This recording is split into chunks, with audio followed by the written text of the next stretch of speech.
qu'on a une culture, nous, françaises, de la punition. Et on pense que c'est normal. Pourquoi est-ce qu'on exclut un enfant de l'école ? Parce qu'il est différent. Des outils comme l'intelligence artificielle, elles posent pas réellement de nouvelles questions. Elles posent d'anciennes questions auxquelles on n'a pas répondu depuis longtemps. Comme Maria Montessori le disait, l'éducation est la plus belle arme de paix. Michel Onfray a cette phrase que j'aime beaucoup, il dit « Tous les enfants sont des philosophes et certains adultes le demeurent ». Nos enfants deviennent comme nous les voyons, nos enfants deviennent comme ils nous voient. Prenons le temps de réfléchir à ce qu'on veut pour demain. Bienvenue sur le podcast Les Adultes de demain. Je m'appelle Stéphanie Desclèbes, je suis entrepreneur et surtout une actrice engagée pour l'enfance. Dans ce podcast, je donne la voix à celles et ceux qui changent le monde grâce à l'éducation. Pour en savoir plus sur mes dernières actualités, rendez-vous sur le compte Insta @lesadultesdedemain ou sur mon compte perso LinkedIn.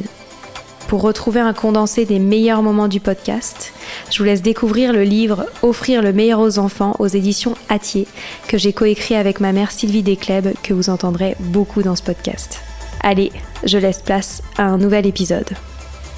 Mon deuxième enregistrement live au Learning Planet Institute a eu lieu avec Marie-Laure pour parler de ses recherches sur les pédagogies alternatives et ses observations sur les faibles changements de l'éducation nationale. Marie-Laure Viau a aussi contribué à la création d'un collège différent. Je vous laisse découvrir ce moment. Bonjour Marie-Laure. Bonjour. Vous êtes agrégée d'histoire et maître de conférences en sciences de l'éducation.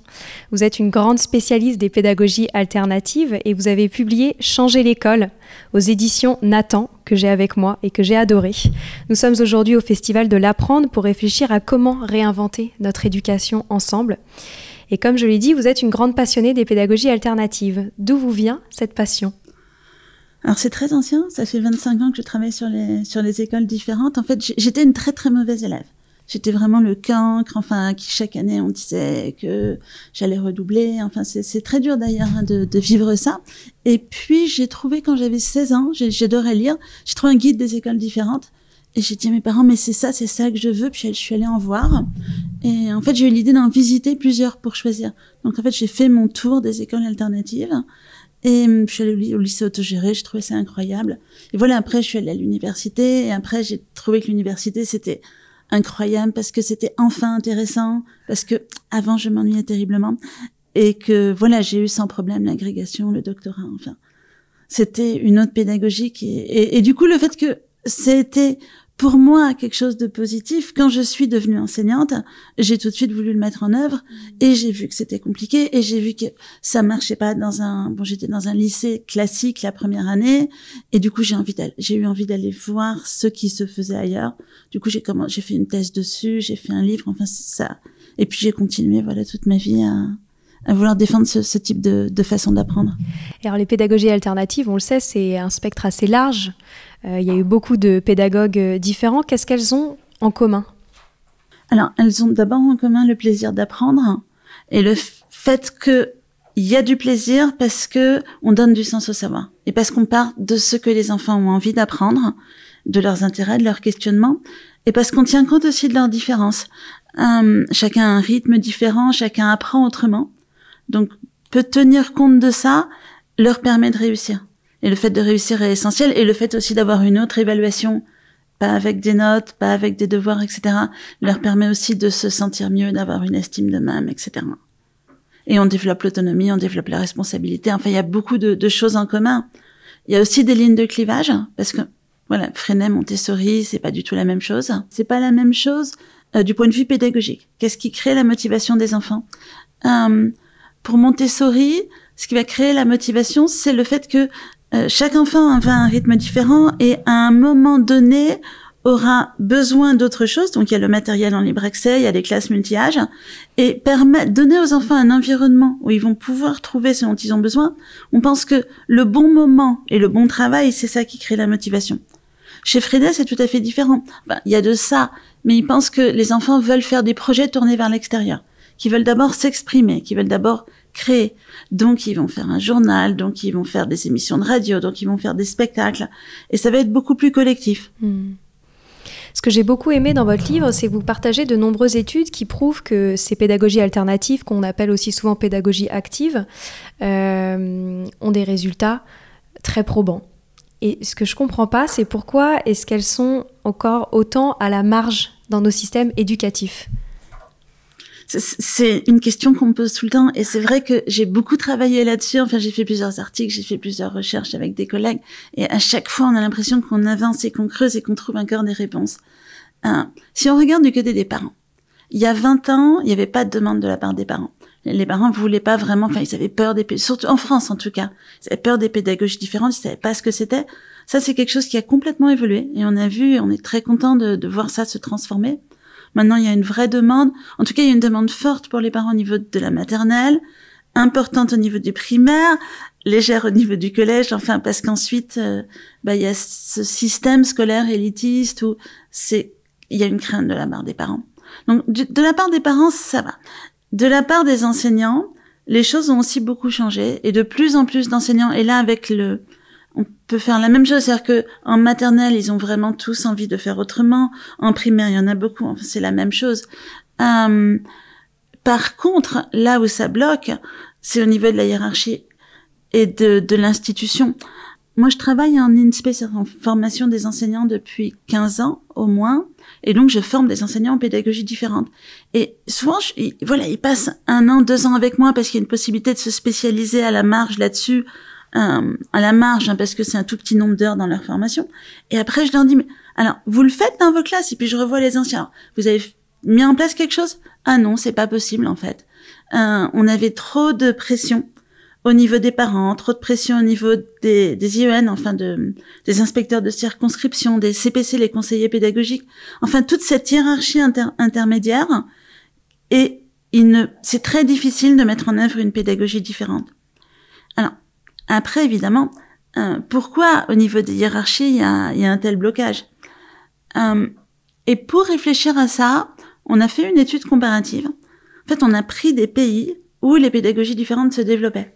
Par exemple, en Allemagne, dans les pays du Nord, aux USA. Enfin, il y a un certain nombre de pays où vraiment, c'est pas du tout la même chose qu'en France. Et on a pris des pays où, comme en France, on a vraiment l'impression que quelque chose bloque. Et c'est la France, c'est le Chili, c'est l'Italie, dans les pays qu'on a comparés. Et puis, il y en a aussi d'autres. Et en fait, ce qu'il y a de commun entre les pays où ça bloque, c'est que c'est des pays très centralisés, très jacobins, où il y a très peu de place, en fait, pour l'initiative locale. On pense que tout doit être décidé d'en haut et que, localement, les acteurs n'ont pas leur mot à dire. Que c'est très mauvais que les gens se mettent à prendre des initiatives, à faire autrement. Et puis, les pays où ça bloque, c'est des pays où on pense que les apprentissages académiques doivent être prioritaires. Dans les pays du Nord, aux USA, etc., on pense que l'épanouissement, c'est essentiel. En France, en Italie, au Chili, enfin dans un certain nombre de pays, on pense que le français, les maths, ça doit venir en premier. Et voilà, il y a ces représentations, en fait, qui sont essentielles dans cette question qui est compliquée et de pourquoi ça bloque. En fait, c'est pas un gros caillou, c'est comme si c'était des grains de sable, en fait, ce blocage. Et alors, vous le dites, dans votre livre, il y a quand même des solutions pour réformer notamment notre école en France. Vous proposez plusieurs pistes. Est-ce que vous pourriez nous en partager quelques-unes? Oui, alors, j'essaye un peu de voir, c'est toujours cette démarche de recherche, qu'est-ce qui marche et qu'est-ce qui marche pas, et puis en faisant des comparaisons internationales. Alors, il y a la démarche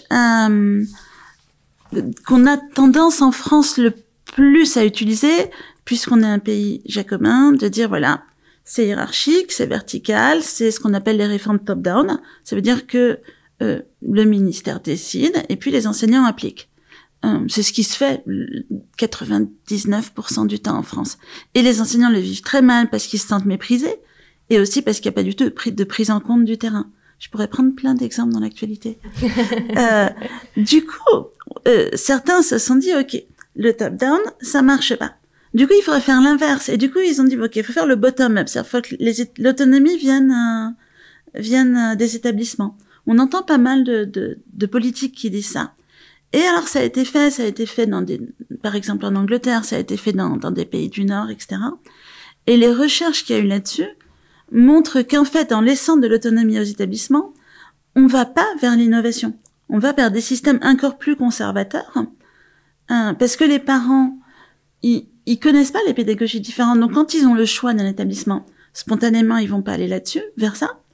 Et puis, quand on laisse cette liberté aux établissements, dans tous les pays où ça a été fait, on s'est dit, OK, ils sont libres, mais alors, il va falloir évaluer s'ils réussissent. Et du coup, on a mis en place des tests pour les élèves, et ces tests sous la plateforme de QCM, etc. Et les établissements reçoivent de l'argent si les élèves réussissent les tests. Mais évidemment, le problème de ça, c'est que du coup, que font les établissements? Ils préparent leurs élèves au test. Et du coup, on a un autre frein très important à l'innovation. On peut pas innover et préparer à des tests standardisés fondés sur la mémorisation. Du coup, d'en haut, ça marche pas. D'en bas, ça marche pas. Ce qui marche, en fait, c'est former les gens. C'est former les enseignants. Et puis, parce qu'ils sont pas du tout formés aux pédagogies différentes. En tout cas, en France et dans beaucoup de pays. Et puis, surtout, former les cadres intermédiaires. Le système pédagogique français leur a permis de réussir. Donc, ils n'ont pas tendance à le remettre en cause. Et ils sont formés à assurer la stabilité du système à l'heure actuelle. Donc, ils vont pas du tout avoir... dans leur mentalité, il n'y a pas l'idée de le remettre en cause. C'est ça que vous dites quand vous dites qu'il faut soutenir ces innovations qui sont sur le terrain. Comment est-ce qu'on les soutient concrètement? Eh bien, d'abord, on les laisse exister. Et en fait, en France, tous ceux qui veulent faire un pas de côté... moi, c'est mon métier de chercheuse. Je vais voir des enseignants des écoles qui font autrement depuis 25 ans, et je vois que partout, on met des bâtons dans les roues à ces écoles. Enfin, si on veut prendre un exemple de l'actualité tout à fait concrète, le lycée autogéré de Paris, aujourd'hui, est mis en difficulté pour des broutilles, alors que ça fait 25 ans qu'ils font des innovations incroyables. Et à côté, on voit que Stanislas, c'est vraiment... Enfin, je veux dire, s'il n'y avait pas eu tout ce qui s'est passé dans l'actualité, personne n'aurait rien dit sur ce qu'ils font. Et on voit qu'il y a 2 poids, 2 mesures. En fait, les innovateurs, on leur demande non seulement de réussir à 100%, ce qu'on demande à aucun établissement, aucun enseignant, mais même de réussir à 200, 300%. Et à la moindre petite défaillance, hop, c'est fini, c'est fermé. Et même si tout va bien, d'ailleurs, on essaye de les fermer pour des choses qui sont... Il y a des écoles alternatives à qui on reproche d'avoir des triples prises et des prolongateurs parce que une loi dit que ça a été interdit. Enfin, vraiment, on cherche la petite bête, quoi. Je posais la question tout à l'heure à Olivier Bréchard. Est-ce que vous êtes optimiste sur les changements qu'on peut opérer à notre école française? Ça, c'est difficile parce que optimiste à court terme, optimiste à long terme, il y a une raison d'être optimiste, c'est le fait que les mentalités changent quand même. Enfin, je le disais au début, il y a 20 ans, les parents ne cherchaient pas autre chose pour leur enfant. Aujourd'hui, les parents cherchent de l'épanouissement, ils cherchent le bien-être, ils cherchent beaucoup de parents en tout cas. Et chez les enseignants, les choses changent. Je le vois vraiment chez les enseignants que je forme. Les jeunes enseignants, ils peuvent pas toujours le faire, mais souvent ils ont envie. Par contre, ce qui peut rendre pessimiste, c'est plutôt ce qui est de l'ordre du politique. Enfin, la façon dont, voilà, les ministres qu'on a, les gouvernements qu'on a et les gouvernements qu'on risque d'avoir dans les années qui viennent, on va dire. Ce que j'aime beaucoup aussi dans votre livre, c'est que vous partagez en effet que les résultats sont tous convergents en termes de pédagogie alternative. Est-ce que vous pourriez nous présenter quelques-uns de ces résultats et pourquoi ça marche sur les enfants? Oui. Alors, il y a pas mal de chercheurs qui ont fait des recherches donc depuis 20 ans sur les écoles différentes et qui ont essayé de voir en particulier ce que les enfants apprenaient, c'est-à-dire sur le plan des savoirs. Est-ce qu'ils apprennent autant? Est-ce qu'ils apprennent plus? Et puis, comment les enfants se sentaient? Parce qu'il y a ces 2 choses qu'il faut évaluer. Sur le plan des apprentissages académiques, toutes les recherches montrent qu'il y a des résultats aussi bons, voire meilleurs. On le fait souvent en faisant des suivis de cohortes et en prenant des groupes témoins. Par exemple, une recherche importante, elle a été menée sur le groupe scolaire Concorde. C'est une école dans le nord de la France. Ils ont pris tous les enfants du CP de cette école qui est en pédagogie freinée. Et ils se sont dit, on va suivre ce groupe d'enfants jusqu'au CM2 et on va leur faire passer des tests régulièrement. Par exemple, ils vont écrire tous les trimestres une rédaction, ils vont faire un test en maths. Et en même temps, les élèves de 2 écoles avec le même type d'élèves, la même origine sociale, vont passer les mêmes tests. Et on va aussi compter, par exemple, on va compter le nombre de bagarres qu'il y a dans la cour pour voir la violence. On va poser des questions aux enfants sur leur bien-être. Enfin, on va essayer de tout mesurer du CP au CM2 avec des groupes témoins. Et donc, on voit ce que cette recherche a donné. Donc, elle a été publiée.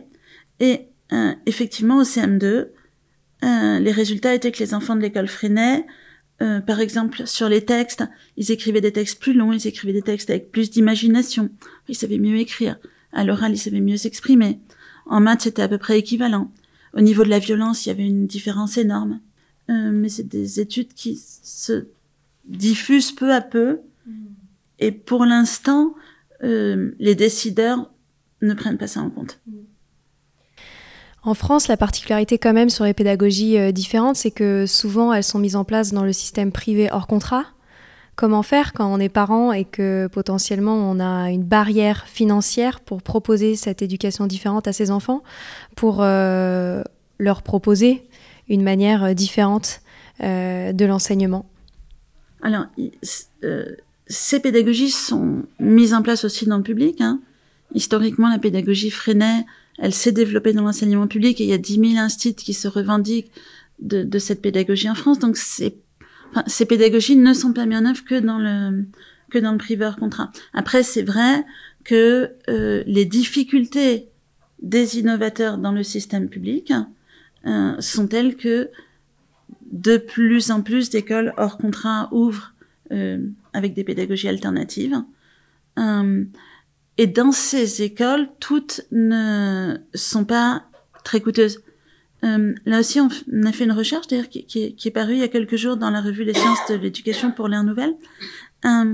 Et on a vu que dans les écoles privées hors contrat qui ouvrent et qui ne sont pas à Paris, parce que le cas de Paris est vraiment très particulier, c'est une des choses que montre cette recherche aussi, plus de la moitié recherche une mixité sociale de façon active. Propose des bourses, propose des revenus adaptés, des revenus en fonction de ce que les parents gagnent, de façon à avoir une mixité sociale. Après avoir étudié tout ça, quels sont selon vous les principaux éléments qu'il nous reste à réinventer dans notre manière d'éduquer et d'enseigner en France? Ce qu'il faut en fait, c'est vraiment changer de paradigme. C'est-à-dire qu'on est sur un modèle qui a été inventé en gros par les jésuites au XVIe siècle, qui est celui de l'école fermée avec les grands murs, où les élèves ne bougent pas, avec énormément d'écrits, où l'enseignant parle et énonce à l'oral le savoir, où les élèves écrivent, et le corps est immobile. Et ce système des jésuites, il a été généralisé par les républicains après l'échec de la Commune de Paris. Mais c'est important parce que historiquement, il y a une volonté derrière il y a une forme de docilité en fait qui est induite par ce système scolaire. Et tout ça fonctionnait assez bien, même avec si les élèves s'ennuyaient, etc. Jusqu'à l'arrivée d'Internet en gros. Et maintenant, en quelques clics, le savoir est disponible partout. Et du coup, ce système où il faut pas bouger, il faut écrire, le savoir vient d'en haut, comme si le savoir n'existait nulle part ailleurs en dehors de la bouche des professeurs, c'est devenu insupportable pour les élèves. Du coup, les élèves se sentent très mal, ils le manifestent. Il y a 71% des collégiens dans une enquête qui disent qu'ils s'ennuient, et dans l'enquête PISA, plus de 50% des élèves, des collégiens disent qu'il y a du chahut dans la classe et qu'on peut pas entendre. Donc ils le manifestent très clairement en refusant vraiment le système. Et du coup, les enseignants se sentent eux-mêmes très mal. Donc il y a plus personne ne veut enseigner, ou de moins en moins dans le système ordinaire. Donc on a quelque chose en boucle comme ça. Et il faut vraiment se dire, mais est-ce qu'on pourrait pas faire complètement autrement? Je veux dire, ce dont les jeunes ont besoin aujourd'hui, c'est plus de ça. Ils ont besoin d'apprendre à chercher par eux-mêmes des informations. Ils ont besoin d'apprendre à les critiquer, à porter un regard critique. Ils ont besoin d'apprendre à les synthétiser. Ils ont besoin d'apprendre à travailler en équipe, à travailler en groupe. Tout ça, on le fait pas du tout dans le système classique. Donc c'est vraiment un changement de paradigme. Et c'est pour ça aussi que j'ai créé l'autre collège, qui est un petit collège à Paris, expérimental. C'était l'idée d'expérimenter une nouvelle façon d'apprendre. À l'autre collège, il y a 1 heure par jour le matin, qui est pour les apprentissages académiques. 1 heure de maths dans la semaine, 1 heure de français dans la semaine. parfois 1h30. Des fois, ça dure plus que ce qui est prévu. Et tout le reste, c'est des apprentissages pluridisciplinaires choisis par les jeunes. Ils vont écrire une pièce de théâtre. Ils vont, par exemple, faire des émissions de radio. Ils vont faire toutes sortes de projets, faire des films, etc., qu'ils auront choisis. Et en fait, c'est en faisant ces projets qu'ils apprennent autrement. Et on voit, ça fait 5 ans qu'on existe. Depuis 4 ans, les élèves se présentent au brevet. Tout le monde a toujours eu le brevet. C'est-à-dire qu'on voit qu'on peut apprendre la même chose et l'apprendre autrement. Et c'est vraiment ça, en fait, ce changement de paradigme. C'est se dire, c'est pas... En fait, on changera pas l'école en disant, comme le ministre dit, OK, il y a 30 minutes d'éducation civique, maintenant on va mettre 1 heure d'éducation civique. C'est pas des petites choses comme ça qui vont changer les choses. Parce qu'on reste dans le même paradigme. Ce qu'il faut, c'est changer de paradigme. Est-ce que vous pourriez justement nous en dire plus sur la pédagogie appliquée à l'autre collège ? Alors, la première chose, c'est un petit peu ce que j'ai essayé de dire, c'est que on donne la priorité à des apprentissages pluridisciplinaires et que c'est à travers ces apprentissages pluridisciplinaires que les jeunes apprennent beaucoup de choses. Par exemple, OK, ils vont faire une émission de radio. Pour faire cette émission de radio, ils vont devoir réfléchir collectivement au sujet qu'ils veulent traiter. Ils vont devoir se renseigner dessus. Ils vont devoir écrire le script de ce qu'ils vont dire et ils vont devoir s'entraîner à parler à l'oral. Toutes ces et s'organiser aussi, ce qui est extrêmement important. Toutes ces compétences, quand ils vont se retrouver dans l'unique heure de français académique de la semaine, ils vont les réutiliser. Et si là, ça va être de faire une rédaction pour le brevet, en fait, ils vont avoir cette habitude de savoir écrire, de savoir s'organiser, de savoir organiser ses idées. Et ils vont pouvoir faire ça en un temps très réduit. Et en plus, ils sont très heureux de venir. Je veux dire, ils disent quand c'est les vacances, ils sont là, mais non, mais c'est pas possible, c'est déjà les vacances, mais pourquoi ça dure si longtemps, etc. Enfin, c'est là qu'on voit qu'on réussit, en fait. C'est quand on voit qu'ils sont désolés de partir en vacances. Pour que ceci soit possible, on invente aussi des outils pédagogiques. Parce qu'on peut pas faire 1 heure de maths, 1 heure de français avec les outils qui existent. Ces outils sont conçus pour l'école telle qu'elle est, où il faut occuper les enfants à écrire toute la journée. Donc on fabrique des outils qui ont rien à voir, qui sont très inspirés de la pédagogie Montessori, où ils vont choisir leur travail, où ils vont manipuler, notamment en mathématiques, pour mieux comprendre et pour comprendre plus vite et plus efficacement. Voilà, on a beaucoup d'autonomie fondée sur la manipulation et l'auto-évaluation de son travail, etc. On a aussi une autre particularité, c'est que pour avoir une mixité sociale, on a essayé d'inventer un modèle qui nous permette d'être beaucoup moins coûteux. Et ce qui est coûteux à Paris, c'est d'abord les locaux. Donc on n'a pas de locaux. On est dans un centre social le matin, on est nomade l'après-midi. C'est-à-dire que l'après-midi, on profite de toutes ces incroyables richesses de Paris, les musées, les théâtres, les bibliothèques, enfin tous ces endroits où on peut apprendre beaucoup. Et chaque parent fait 4 heures par semaine de permanence, comme dans les crèches parentales. Donc voilà, c'est un exemple aussi du fait qu'une école peut être privée hors contrat et ne pas avoir un coût exorbitant. Et aussi, on s'est aperçu que ces choix économiques, ils retentissaient sur le pédagogique. C'est-à-dire que le fait que les parents soient là 4 heures par semaine et que les parents transmettent leur passion, ça ouvrait du point de vue culturel de façon incroyable. Eh ben bravo pour tout ça. J'ai une question rituelle dans le podcast. Comme vous le savez, il s'appelle Les adultes de demain. Qu'est-ce que vous souhaiteriez aux enfants d'aujourd'hui, les futurs adultes de demain ? C'est vraiment de s'engager pour que les choses changent, de savoir travailler en équipe, de savoir prendre la parole, de savoir... Et surtout d'avoir une estime de soi aussi qui leur permet de se dire « Oui, je suis capable de pouvoir agir ». Et non pas seulement de subir. En fait, on va vers un monde très incertain, on va vers un monde très en crise. Et pour préparer les enfants de demain, qui seront les adultes de demain, justement, à ce monde-là, il faut vraiment les former autrement. C'est l'enjeu essentiel, en fait, du monde de demain. Et ça, c'est essentiel. Merci infiniment, Marie-Laure, pour votre partage, pour votre travail. Je recommande vivement à tous les auditeurs de lire « Changer l'école ». C'est aux éditions Nathan et vous partagez magnifiquement bien tous ces résultats de ces nombreuses recherches que vous avez réalisées et surtout cette expérience de l'autre collège. À très bientôt, Marie-Laure. Merci beaucoup. Merci infiniment d'avoir écouté cet épisode. J'aimerais prendre le temps de remercier tous ceux qui s'abonnent à la chaîne du podcast, qui laissent des avis et des notes sur Apple Podcast ou Spotify. Ça paraît rien, mais ça fait toute la différence pour faire connaître notre travail qui est complètement indépendant. Pour me retrouver, je vous rappelle que vous pouvez aller sur le compte Instagram des Adultes de Demain ou sur mon compte LinkedIn perso. N'hésitez pas à me partager vos retours sur cet épisode ou sur le podcast en général, ça fait tellement du bien de vous lire. Je vous dis à très bientôt pour un nouvel épisode.